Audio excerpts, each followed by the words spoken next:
শহর থেকে বাড়ি ফিরছি প্রায় ৩ বছর পর। বাসে করে বাড়ি ফিরছি। এইমাত্র আমি গাড়ি থেকে নামলাম। এখান থেকে কিছুটা পথ হেঁটে গেলেই আমার বাড়ি। আমার বাড়িটা মেন রাস্তার থেকে অনেকটা ভেতরে, এই কারণে আমি হেঁটে যাচ্ছি। তাছাড়া আমার বাড়ির রাস্তায় অটোরিকশা ঢোকে না। যাই হোক, আমি ৩ বছর পর আজ বাড়ি ফিরছি। বাড়িতে আমার মা আছে। আমি মাকে জানাইনি যে আমি বাড়ি ফিরছি।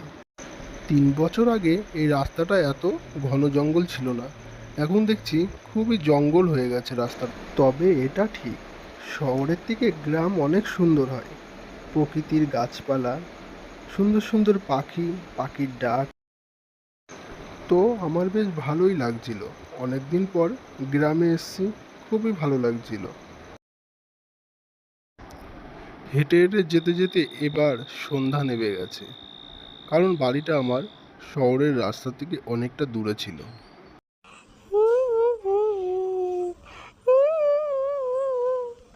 এই সন্ধ্যাবেলায় কে কাঁদে? মনে হচ্ছে পুকুরের ওদিক থেকে কান্নার আওয়াজটা আসছে।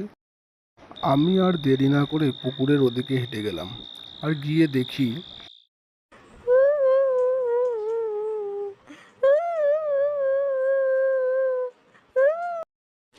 আমি এসে দেখি একটি মেয়ে পুকুরের ধারে কান্না করছে। এই মেয়ে, তুমি এখানে কি করছো এই সন্ধ্যাবেলায়? তাছাড়া তুমি কে?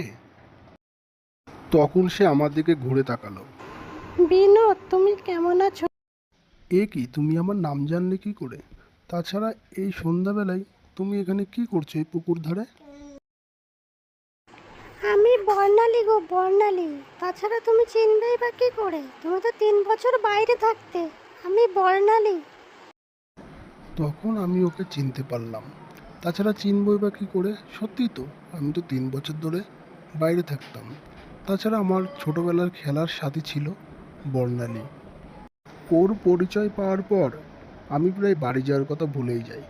দুজনা জমিয়ে গল্প করতে থাকি। বাবা বিনোদ, বাবা বিনোদ, কোথায় তুই বাবা বিনোদ? তখন মায়ের চিৎকার শুনে হঠাৎ করে বর্ণালী অদৃশ্য হয়ে গেল। বাবা বিনোদ, এত রাতে পুকুর পাড়ে তুই কার সাথে কথা বলছিলি? মা, বর্ণালীর সাথে আমার দেখা হয়েছিল, আমি ওর সাথেই কথা বলছিলাম। এই কথা শুনে মা বলল, এখানে আর বেশিক্ষণ দাঁড়ানো যাবে না, চল বাবা বাড়ি চল। তখন আমি মায়ের সাথে বাড়ি যেতে লাগলাম।